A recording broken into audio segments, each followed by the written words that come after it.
Hi guys, magandang umaga. Hindi ko alam kung umaga na o tanghali.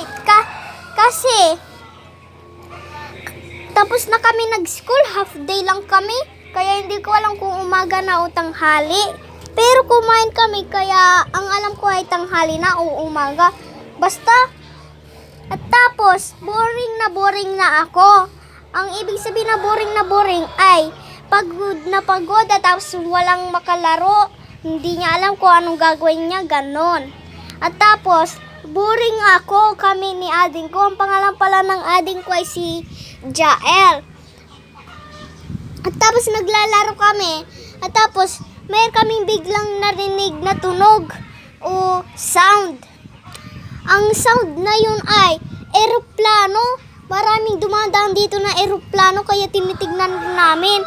Yung iba ay maliliit. Kasi pag maliliit ay ibig sabihin sobrang taas niya.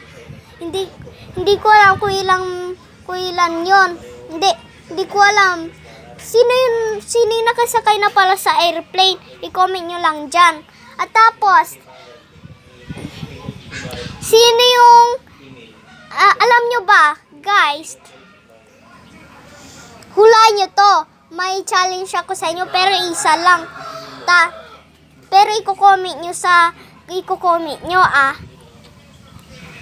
Ano yung pinaka-paborito ko sa school? I-comment nyo lang dyan. Kung nahula nyo, ayun. Puro ko yan sinasabi sa mga vlog ko ata o videos ko. Hindi ko alam kung nasabi ko noon na yun. Kaya nakalimutan ko na kung sinasabi ko yan. So i-comment nyo lang ano yung pinaka-paborito ko sa school ko o paaralan. May clue dito. Ilalagay ko kayo ng hint.